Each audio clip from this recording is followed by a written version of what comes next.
Some people may say that why there should be only one God? Why can't there be many gods? If there would have been many gods, surely these gods would have fought among themselves.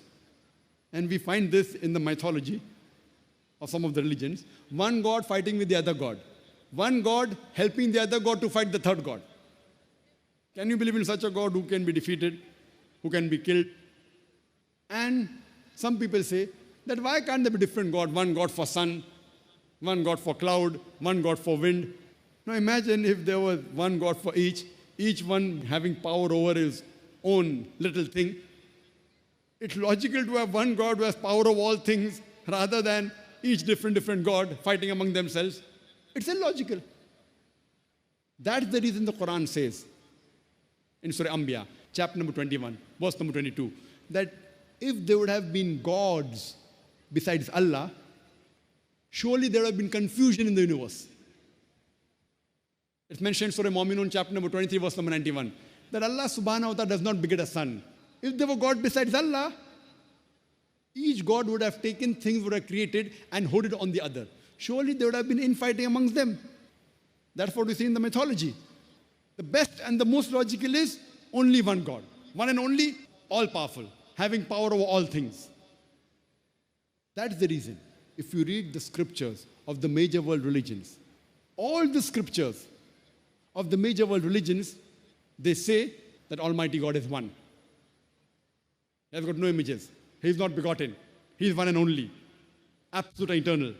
There's nothing like him.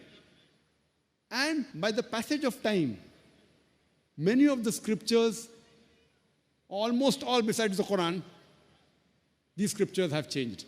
Allah says in the Quran in Surah Baqarah, chapter number 2, verse number 79, فَوَيْلٌ لِلَّذِينَ يَكْتُبُونَ الْكِتَابَ بِأَيْدِيهِمْ ثُمَّ يَقُولُونَ هَذَا مِنْ عِنْدِ اللَّهِ لِيَشْتَرُوا بِهِ ثَمَنًا قَلِيلًا فَوَيْلٌ لَهُم مِّمَّا كَتَبَتْ أَيْدِيهِمْ وَلَهُم مِّمَّا يَكْسِبُونَ. That woe to those who write the book with their own hands and then say this is from Allah, to traffic with it for a miserable price. Woe to those for what they earn, woe to those for what they write. So here it's mentioned in the Quran that people write the scripture with their own hands and then say this is from Allah. So by the passage of time, all the scriptures that came before the Quran, they have been changed. And since they were not the last and final revelation, Almighty God did not think it fit to be preserved, because those were the previous revelations. But in spite of this corruption, in spite of the manipulation, in spite of the change, yet in the remnants of all the major world religions, in the scriptures, you will find the mention of monotheism, the oneness of Almighty God, that He has got no images, He is not begotten, He is one and only, there's nothing like Him.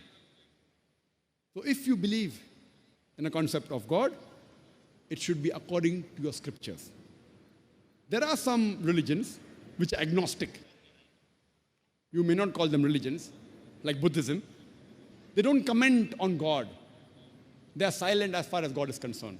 And many ethical systems which I mentioned earlier, like Confucianism, Taoism, they are more of ethical systems than having a concept of God. And as far as the people who are atheists, like Jainism, etc., to those who are agnostic and atheist, they can refer to my video cassette, Is the Quran God's Word?